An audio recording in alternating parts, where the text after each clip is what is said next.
Hello and welcome to Hospitality Discussions, part of Travel Market Life Live that was recorded on September the 4th. This is the fourth instalment looking at marketing and demand, with our guests Vineeth Puris-Hotham, the Director at White Sky Hospitality, Nick Hurley, Head of Hotels at Travelzoo, and David Ohanjanian, the Director of Up Hotel. We got over 20 hoteliers in the room to discuss marketing and demand. With so many changes in digital marketing, but the importance of a direct booking strategy, hotels are having to develop a marketing program that constitutes multiple guest touchpoints, working with an increasing number of third parties. Through our experts, we discover the opportunities, and in our conversations with hoteliers, we find out what is at the forefront of their minds. Welcome to Travel Market Life, your companion for industry insights and professional business development. Travel Market Life. Join us by webcast, video or podcast. Beyond advertising, emails and websites, driving direct business and increasing revenue relies on a myriad of tools. So what's the best way to be able to address this and maximize revenue and bookings? We're going to be speaking to David Ohanjanian, Director of Up Hotel, about Google developments, Nick Hurley from Head of Hotels at Travelzoo about some of the trends, and finally Vineeth Puris-Hotham from White Sky Hospitality about distribution. Okay, so starting off then, David, there has been quite a bit of change really in the landscape for Google over the last couple of years. Because all of these things have been going on around in my mind, but actually collating them all down and then trying to simplify them was quite difficult, but it was super interesting to put down. I'm trying to keep this simple so it's not too techie or geek, and also make it applicable to what we're doing. So the cool thing is that Google has finally got a competitor that is worried about. It's been a bit of a monolith, and it's really been able to do what it wants in an area where it dominates.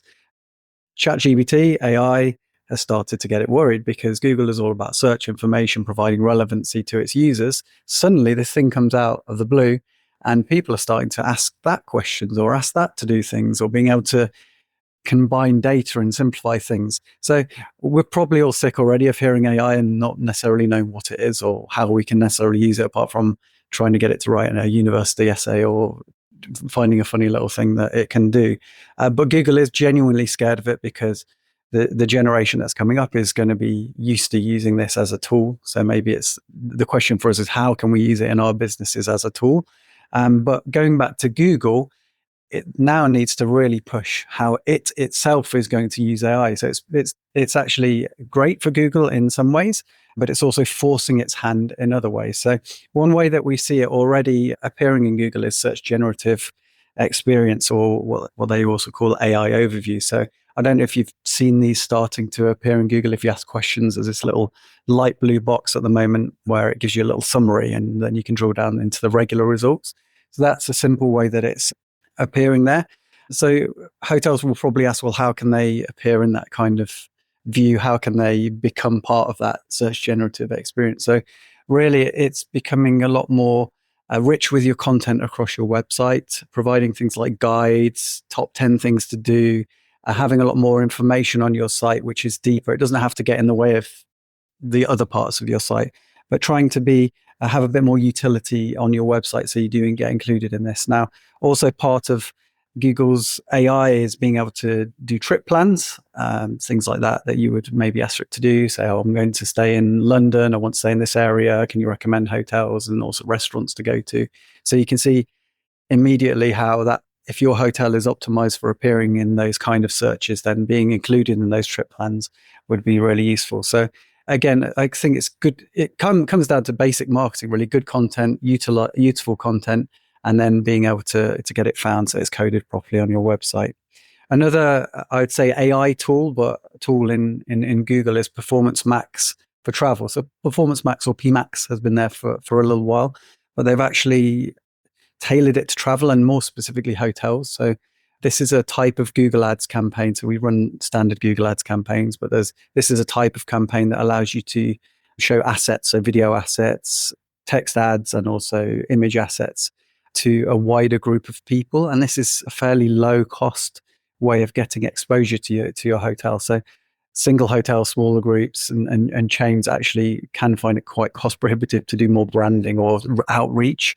Whereas PMAX for Travel looks at people's behavior. Maybe they booked a flight to come to London, being able to show those kind of people. It looks at audiences, it looks at people that have booked your hotel already, and then uses its wonderful AI wizardry to then recommend these ads to be shown to those kind of people. And you can do that at a very low cost and get that kind of top of the line exposure. So it's a great tool from Google that allows you, rather than doing that direct hotels in Knightsbridge or luxury hotel in Knightsbridge and hoping that they find you that way, is to be a little bit more exposed in terms of that. So Google's thing is that, oh, we just press the button and we'll create you your ads. Please don't do that, because if you actually have a look at your own ads on the other end, they're terrible. So you can actually choose what type of ads go. So you can upload your own assets, you can upload your own videos and your own description. So I would recommend, if you are running PMAX for Travel, then work with an agency, or if you've got internal designers, to actually make sure that those elements are correct. And then also think about the offer. It's still an advert. So try and think of your text, offers, maybe discount codes, maybe different insights about your hotels and USPs. So those are a few key ways that Google has changed in positive ways, and utilizing UI and utilizing some of the new tech that's available. And one last thing that I think was really, really important and interesting, which has been a big change in Google, but not necessarily seen in the UK, is the DMA, digital markets. It's quite huge difference. So what I want to try and simplify what this is, because I'm not a lawyer and I needed to try and simplify what it is. But the European Union, the Commission, has decided that these key players like Google, like Apple, et cetera, commanding the digital space and actually providing an unfair monopoly around people. So they've made them what they call gatekeepers. And by being a gatekeeper, by being assigned a gatekeeper, they have to come under certain rules and regulations that are enforced upon them if they want to still be in the EU. Now, the UK doesn't follow the EU exactly in that regulation yet, but it also is kind of shadowing what they're doing. So it will be coming. To simplify that down into what that really means for us, is that they're forcing Google in the search results page, they can't preference themselves, is the words that they're using. So when you see currently, if you search for hotels in Knightsbridge or Mayfair, you'll see a Google map. You'll see the Google hotel feed with the, a few hotels with the meta search list, meta pricing and listings. In maps, if you go into Google Maps, you can see hotels and the pricing. Basically, if you're doing that from Europe, all of these things have been removed because it's a preference to Google for its own services. So the search results page have changed. This is supposed to be a lot fairer and stop someone like Google from sort of owning and monopolizing again. But the actual results that were being found from Europe is that it's hotels that are actually suffering from this, because they're getting 30% less organic traffic because they're not being found in these maps. They're not being found in the hotel listings, which you can put your own rates into. And therefore, these guide sites, review sites, people like booking.coms, the OTAs are actually getting a raise in bookings from that, because all of these things have been wiped. And these people that have got bigger budgets paying for their marketing and also being a lot more rich in content are being found. So it's yet to be seen how this will level out, but it doesn't affect us in the UK at the moment, but it does affect us in the UK because people in Europe who come to our hotels are being hit with these searches. So you might have seen an actual drop in traffic from those kind of locations. So what can we do about it is, again, it's going back to similar to the AI stuff. Be proactive in terms of your content, make sure it's searchable, make sure you're covering things like long tail, and make sure that you've got the richest and best site for content on there. And I would say that one maybe positive for hotels and individuals, booking.com has been made a gatekeeper recently. So it's yet to go through its process of what's actually going to happen to booking.com and what it has to do to abide by these regulations. But watch this space for that as well. So hopefully that will equal out things. And even though it will have this probably a nice year of having this extra boost in revenue, hopefully by the Commission looking at them equally, it will help level that playing field. But I would say in summary, all of this sounds complex and maybe difficult. Work with a good professional, like you would with a revenue manager, like you would with a GM, like you would with someone in HR, to understand and delve into the specific and techie and geek stuff. So whether that be an agency, whether that be someone in the hotel that does understand that. maximize your content on your website, make your website the richest place. Think about content, and then also think about voice search. So what you would ask in terms of questions, not just keywords, because voice search on places like Google and ChatGPT and all these places will become more and more prevalent. And I think if you've got those basic things in place, then you'll naturally work well in that environment.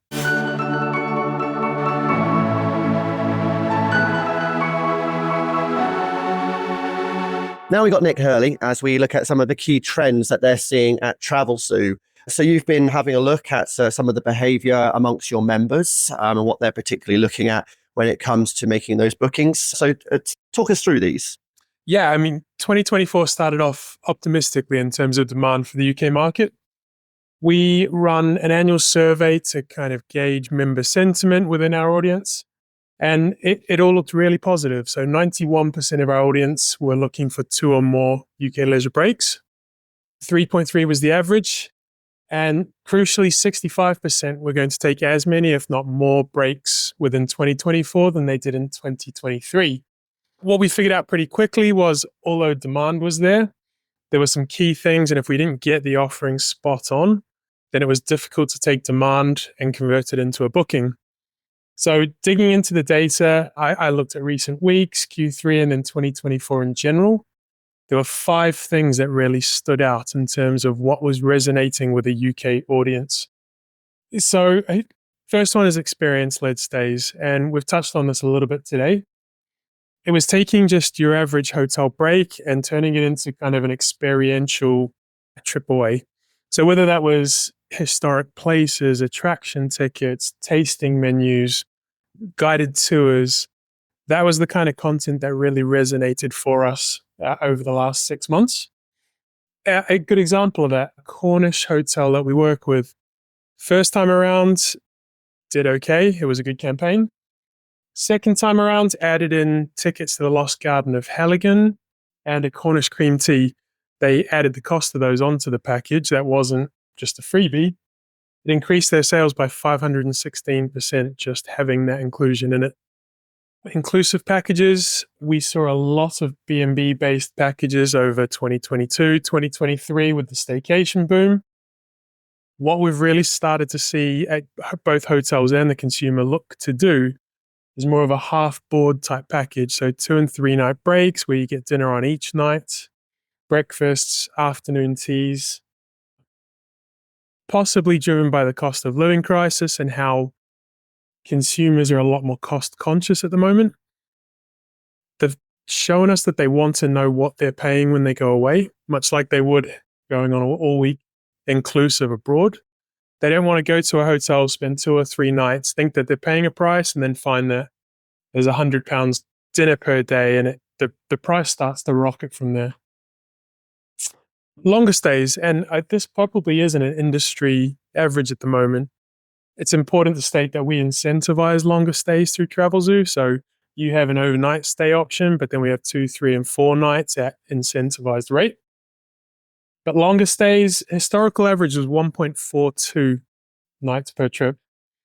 It jumped up to 2.2 over 2022, 2023. Personally, I was expecting it to drop back down to 2019 levels, but it's remained at about 1.8 nights. Doesn't seem like a lot, but anecdotally, I can say that on the packages we put together where there's a 2 or a 3 night cross sell, at least half of consumers will go for that 2 or 3 night stay. Even for London as well. So London was one of the surprises over the last couple of years, how it really turned into a staycation destination for us.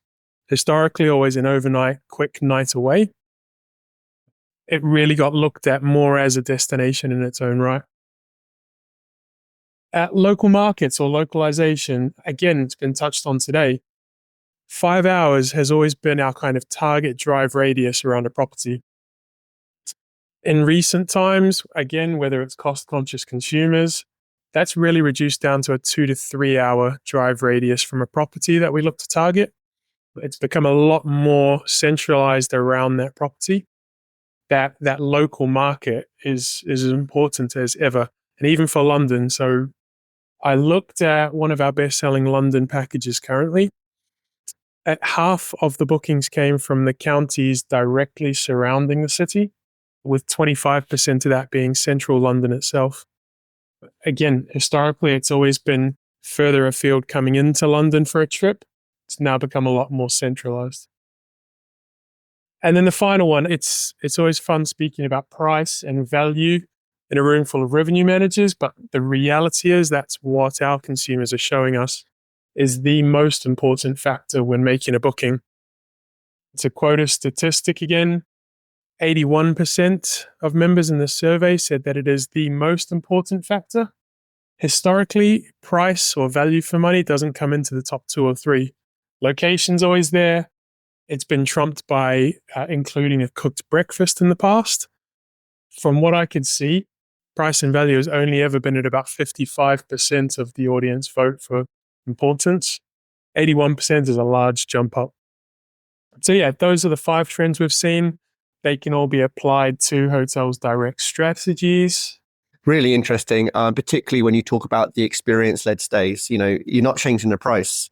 Well, you're increasing the price because you're adding things on, but you're not offering a discount. It's just more attractive because it's a whole weekend wrapped up. It's already provided to them. I wouldn't mind that, knowing that I've got a dinner and I've got a high tea or I've got a tour available for me. Interesting about the local markets, so 2 or 3 hours, and how you can then manage marketing campaigns geographically. And that's now much more capable, particularly if you're doing a digital marketing side of things, or if you're working with broadcasters in particular, because you can choose the regions that you can target there. So really interesting insights there, Nick. Thank you very much indeed for sharing those.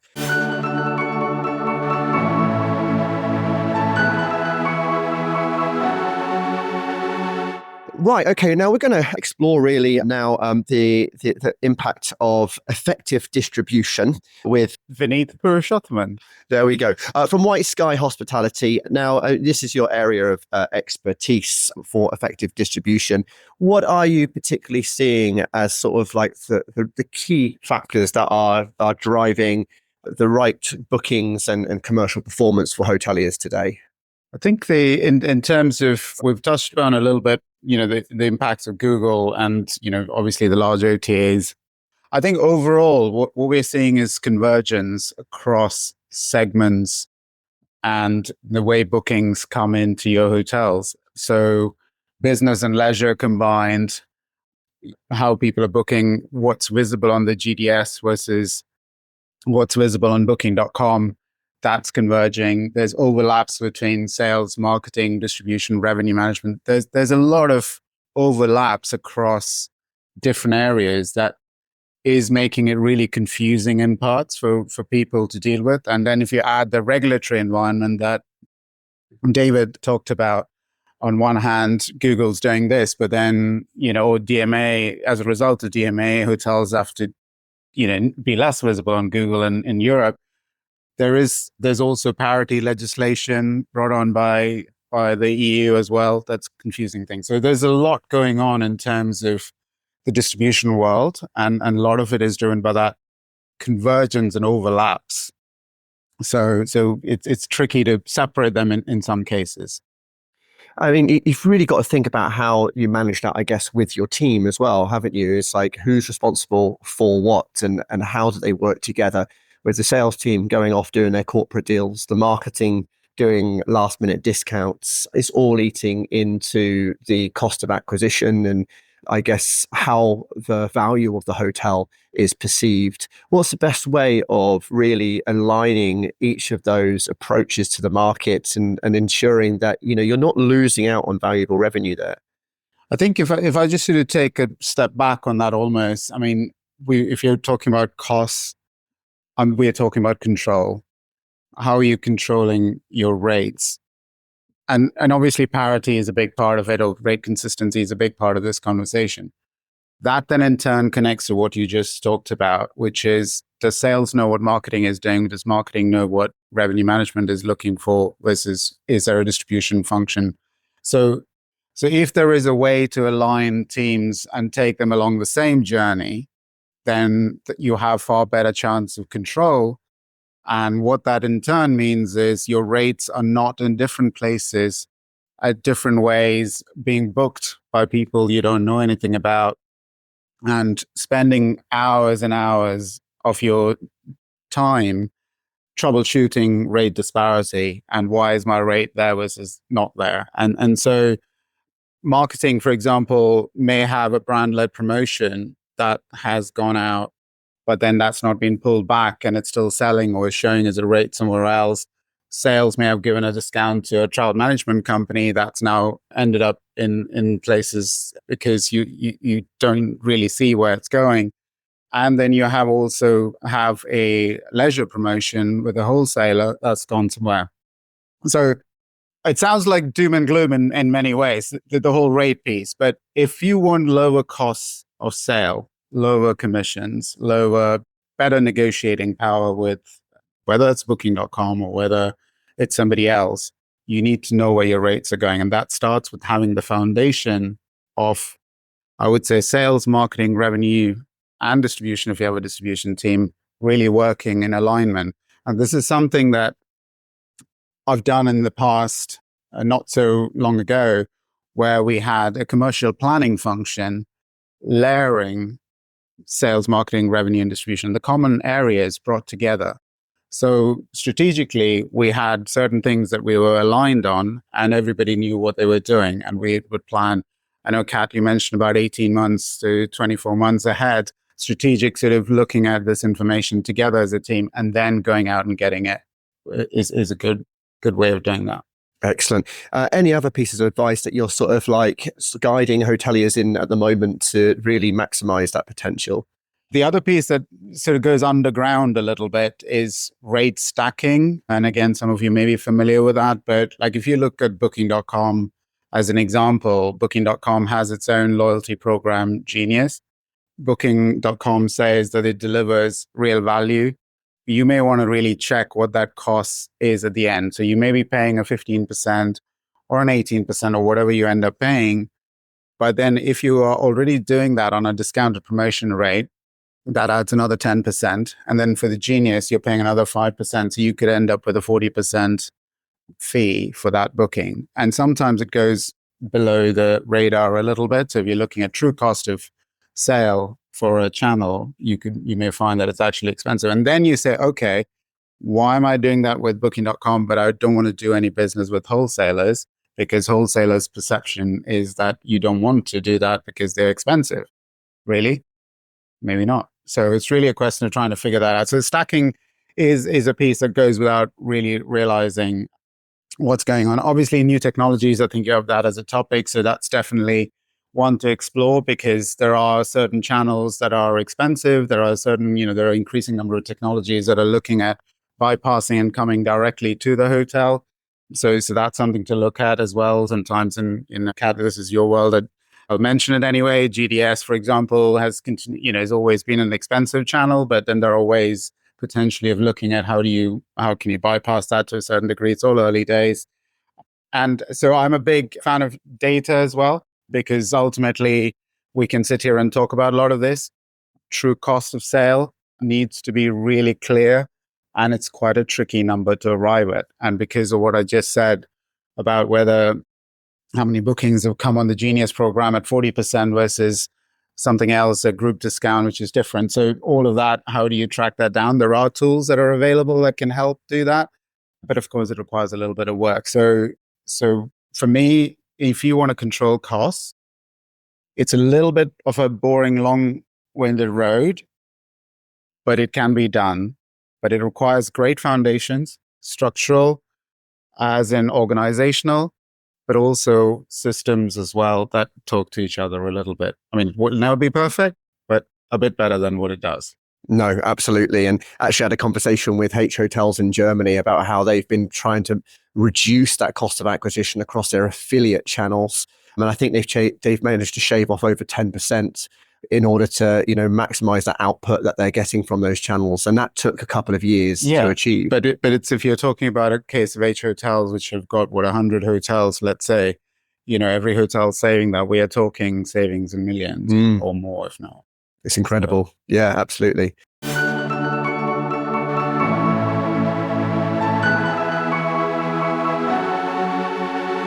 Within the hospitality discussion, I set the hoteliers a number of questions. Cost of acquisition versus commission. How are you reducing costs of bookings? How are you using guest data for improved targeting? What insights are you garnering from guests to set up more marketing initiatives? How do you best manage guest interaction? And how is marketing aligned with revenue and sales? Okay, so marketing demand generation, reasonably clear that there's no marketeers in the room because some of you were navigating and understanding, some of the points that were just raised during the preliminary conversations there. But obviously, it's sparked a bit of interest in around as and where you're getting the majority of your bookings and the cost and how you're defining that cost. So David, over to you. You had the most hoteliers on your table and full of conversation there. What were some of the key points that we were discussing? Yeah, it's wonderful to be rich in hoteliers. And I think that it is a big topic, and it's been a big topic for a long time, right? How to get more direct bookings, reduce dependency on OTAs. And quite rightly, the question was asked just then, well, what is the right split? Well, how do we work out the right split? And I think that really comes down to a cost per acquisition and looking at how much each of these channels work. And I think equally is there any low hanging fruit that we're missing? Like, have we got perks for booking direct? Do we do things like the Lanesborough here where they offer people who've booked through booking.com or an OTA the ability to book direct next time, but with a perk like free champagne or with a breakfast included. So it's looking at operations, it's looking at the basic and low hanging fruit, having a good website and having good marketing, but then also then being very businesslike and saying, well, let's try and get some idea of the cost per acquisition and where that threshold is and work as a strategy. And one thing that we didn't talk about, but I'm going to put in there, is that I regularly find from the hotels that I work with, is we work with a marketing manager quite a lot of the time, but I'm always begging them to include the revenue manager in the conversations we're having, because we could do all wonderful things on the front, but if the revenue manager's got a very different strategy or doesn't understand what we're trying to do or isn't bought into that, then that makes it very difficult. And hopefully the GM too, that would be part of that journey.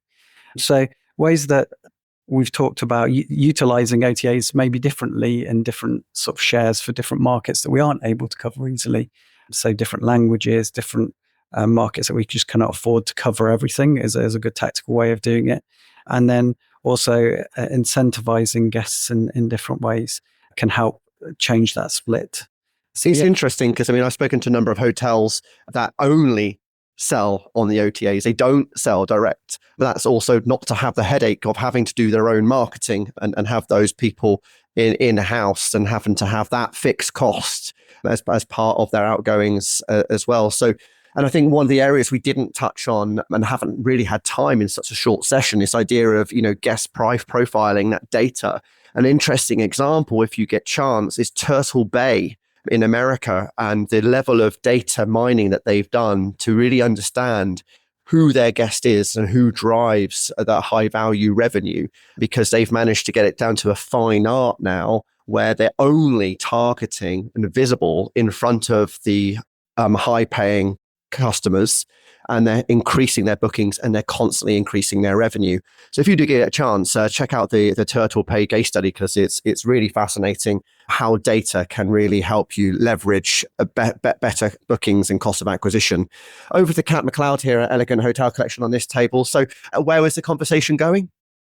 So we had an interesting discussion about understanding the true cost of sale for distribution and where revenue comes from, because as John mentioned, there is fixed cost and there are variable costs. And whilst any commercial person within a hotel will always work towards trying to keep all costs down, some channels have higher fixed costs than others. Nick was under fire with Travelzoo, but it was very interesting to hear the value that different channels can actually add in terms of marketing, and that we believe the billboard effect still exists, that bookers and guests can find properties on the OTAs, on sites like Travelzoo, on social media, for example, through the marketing activities that those other companies do. And then it's the role of the hotel's own direct website to grab that looker, grab that potential guest, engage them, and then David and I from Up were talking earlier that often what happens is that the hotel booking process falls down when somebody clicks into the booking engine.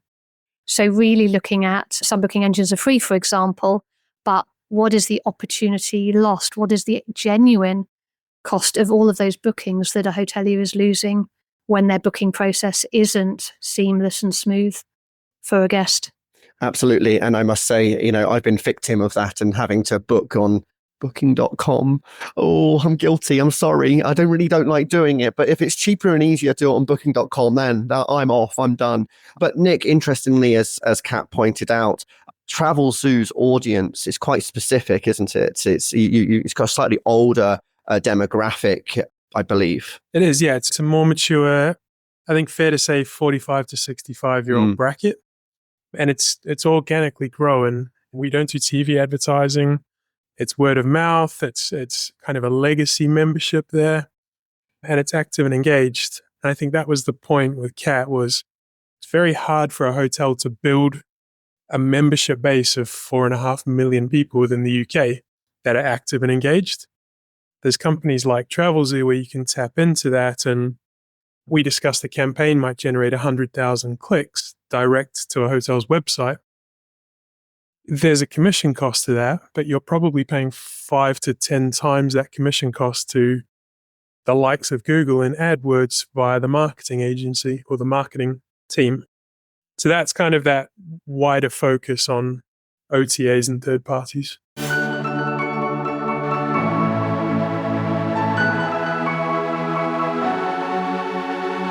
Thank you for listening to the fourth instalment as part of our hospitality discussions for Travel Market Life Live, recorded on September the 4th.